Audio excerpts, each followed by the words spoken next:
I think I have found the first cod marble of 2025, but it's a little bit bashed up. It still counts though. It's got frost all over it. Yeah, it's got a bit of a ding in it there. But it's a cod marble. Hope there's many more to come. And what's that? Is it another cod marble? Stuck to the ground. It's got the ground stuck to it. It is, and this time it's a good one. I can't get the frozen stuff off it. There we go. Look at that. A beautiful, perfect cod marble. Yay. I've just found my first cod marble of the year and we're just about to leave. Look, literally hiding right under there. Look at that. Someone found 2 as well. So 3 to kick off the year. We're a long way from 500 though at the minute. All right, so this year we thought we'd kick off with our cod marble collection. It's one of our favourite and most prolific finds. As you're about to find out from what we're about to do. So this is 2024's collection, and I think it's the most we've ever found in a single year. Yeah, as you can see, in this box here, obviously it says cod marbles, is all the cod marbles, well, not all the cod marbles. We have made things with some of them in the past, but this is a good majority of the cod marbles that we've found since we've started filming our mudlarking. So these are most of the cod marbles, let's say. Oh my goodness, I hope they don't go flying.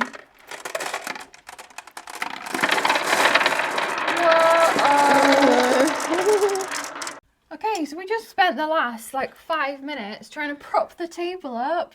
Because the floor must be that crooked. Either the floor, it was probably the table. To be fair, this table is about 200 years old. Yeah, it is. It's like a Georgian table, so, you know. You wouldn't believe how many cobbles?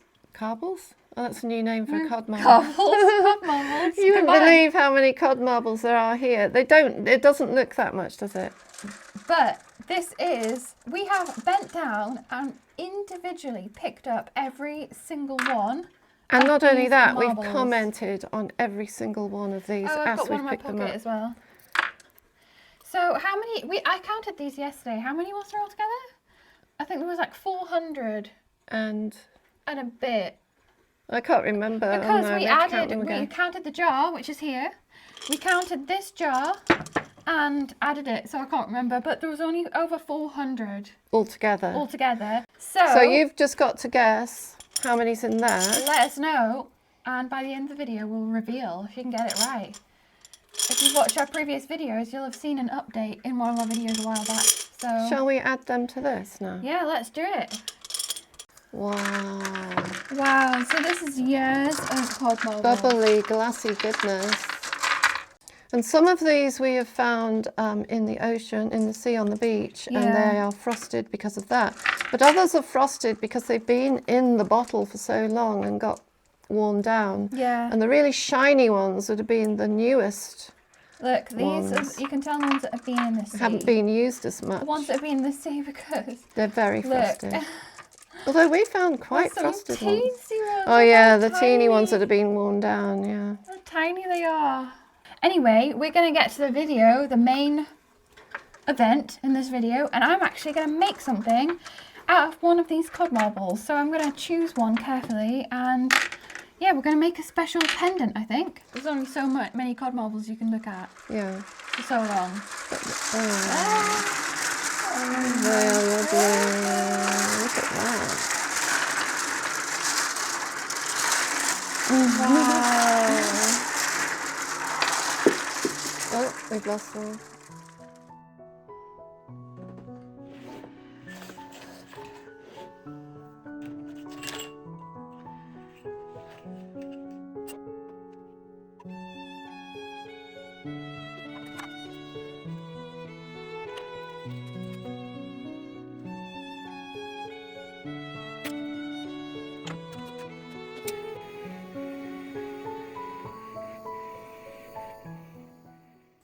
Before I decided to undertake this project, I knew that it was going to be a challenge. I've not carved anything like this before, And it's not exactly an easy thing to carve or draw or sculpt in any way, but I was quite excited to give it a go. So as you're about to see through this whole process, it was definitely a learning experience for me, but I hope you enjoy the journey.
That is so funny. Oh my goodness. Before we continue, I best explain exactly what a cod marble is, and I can't really talk about the cod marble without the bottle.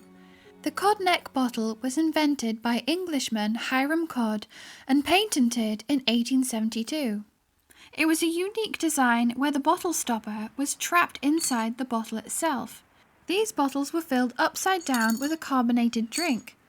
The pressure inside the bottle would then force the glass stopper down into the collar of the bottle, where it would create a seal against a rubber ring also inside the collar of the bottle.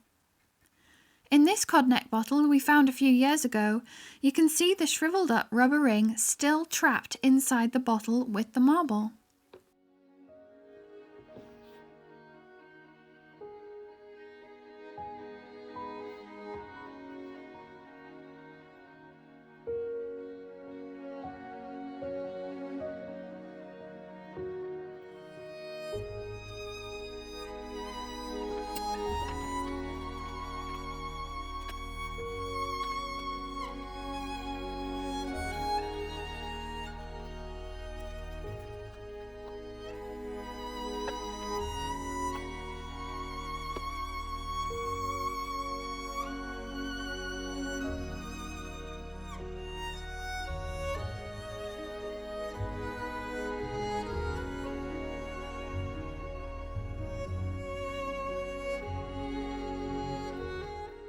Cod bottles were very popular in Britain and its colonial empire in the late 19th into the early 20th century as an effective method of sealing, storing and transporting carbonated drinks. They came in a variety of different sizes, designs and even colours. The bottles were washed and reused over and over, but over time the seal would deteriorate and the bottle would be no use. It is said that children used to smash open the necks of cod bottles to use the marbles for games. We've even smashed several broken cod necks ourselves to free the marbles. Many may even recognise this kind of bottle today, because in Asia, cod neck bottles are still made and used. In India for a drink called banta, which is Hindi for marble, and in Japan for a drink called ramune.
I've cast hundreds and hundreds of objects over the years, and I have only ever used recycled silver in my castings.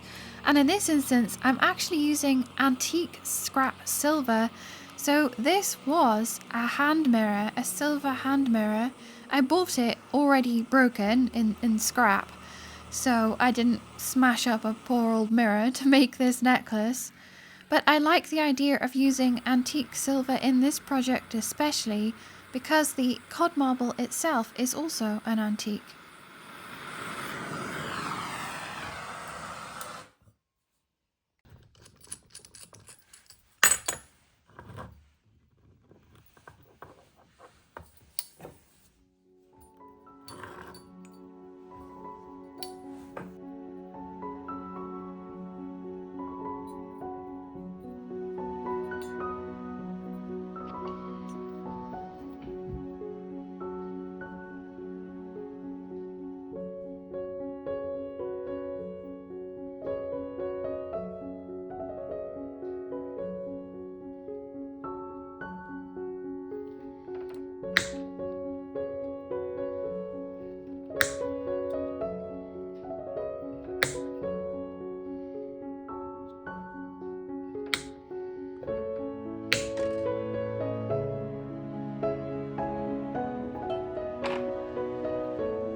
The filing, refining and polishing of the piece always takes far longer than the casting process.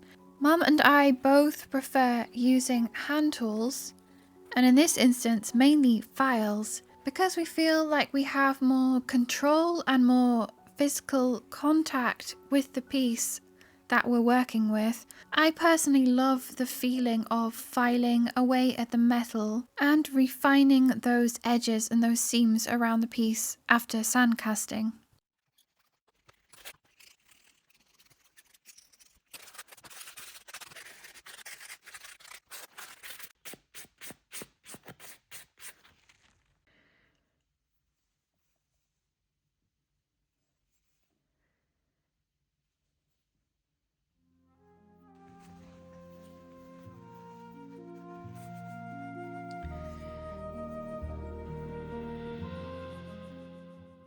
It was at this point that I realised I'd already made a pretty big mistake. The casting of a flat hand just wasn't going to work. But of course I persisted just to see if it was possible to manipulate the hand into a position where it could hold a sphere. Yeah, I already knew at this point that it wasn't really going to work out.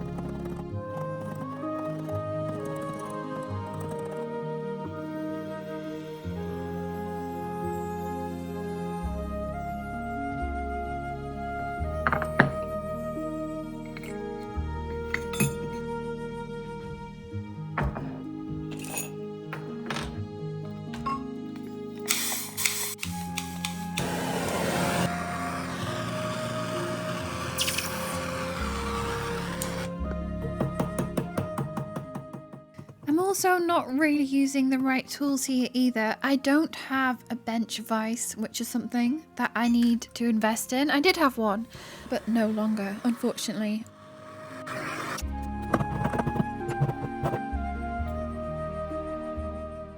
I didn't give up though. I decided to saw some grooves into the metal, which I thought might help in bending over the knuckles.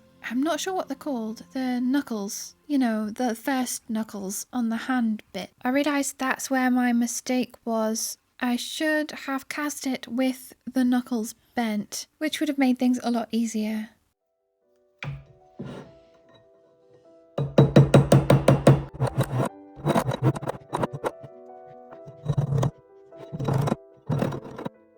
But I was also starting to feel a little bit like it didn't matter anyway because this wasn't really going to work out.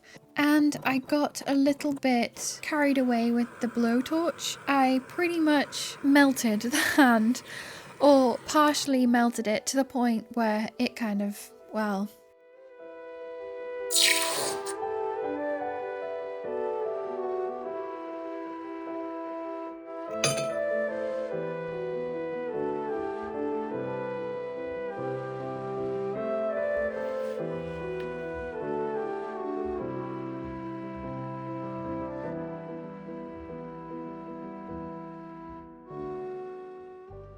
I was wishing at this point I'd just done this to begin with, but I put in the bend in the knuckles by essentially chopping up and reattaching them to the palm of the hand. And as you'll see, I also chopped off the thumb and repositioned that sort of inwards, and I also chopped off the little finger and did the same there to sort of start to curve the palm around in more of a cup shape. So hopefully it will hold the cod marble better.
I'd say I'm a pretty experienced sandcaster at this point in my career, and I've cast all kinds of complex shapes.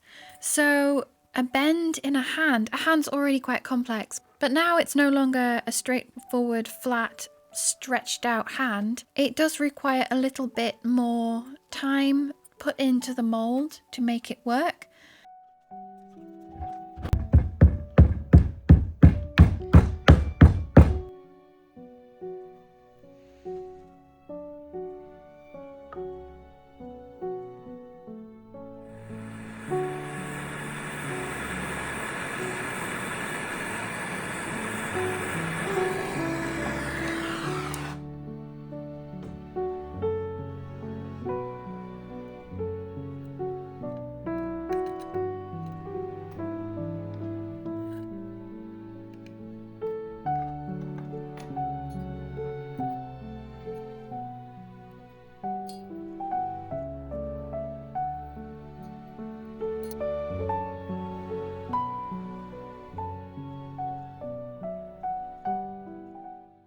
And here it is all cleaned up.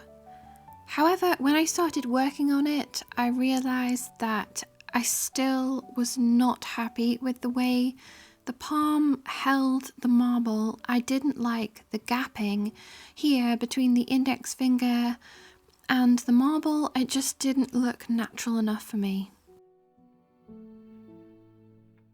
So I went back to the drawing board and completely reconfigured the wax hand.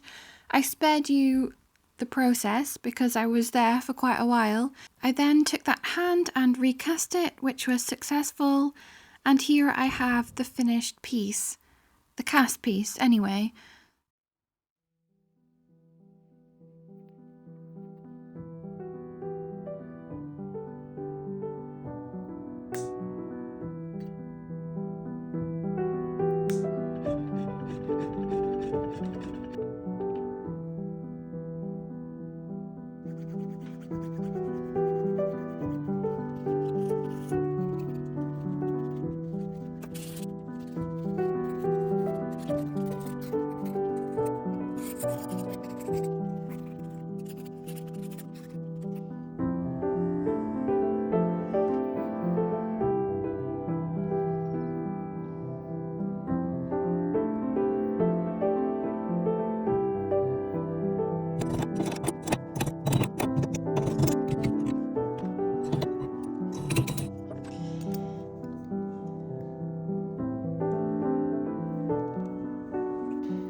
So I actually went back and had a look at our cod marble collection. And as I was looking through the cod marbles, I decided I liked the look of the beaten up cod marbles more than the shiny one, the undamaged one that I chose originally. I think the beaten up cod marble is gonna look quite nice and a nice contrast against the shiny polished up silver of the hand.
That is so funny.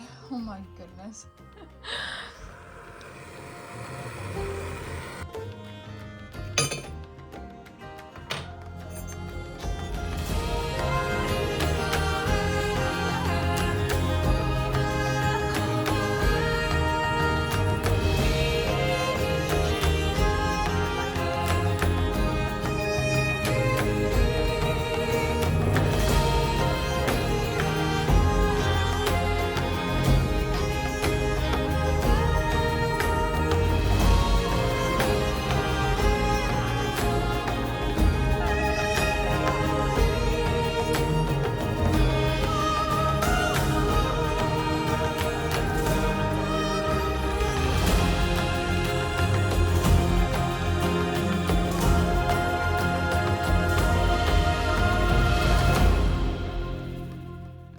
It was a challenge, but I made it in the end, and I've learnt a lot along the way, which I am thankful for. I've learnt about hands for one thing, and what I would approach differently as well. I see so much room for improvement already, and I'd love to add more details next time around. The necklace is meant to be a celebration of these humble glossy balls we find so often on our treasure hunting adventures. Every one of the 462 cod marbles were picked up by hand from locations across the north of England and southern Scotland over the last 5 years. Our last year's total of found cod marbles was 106, so congratulations to anyone who might have guessed that right. But that is our biggest haul of cod marbles to date, and in this year, 2025, we hope to hit 500 cod marble stoppers in our collection.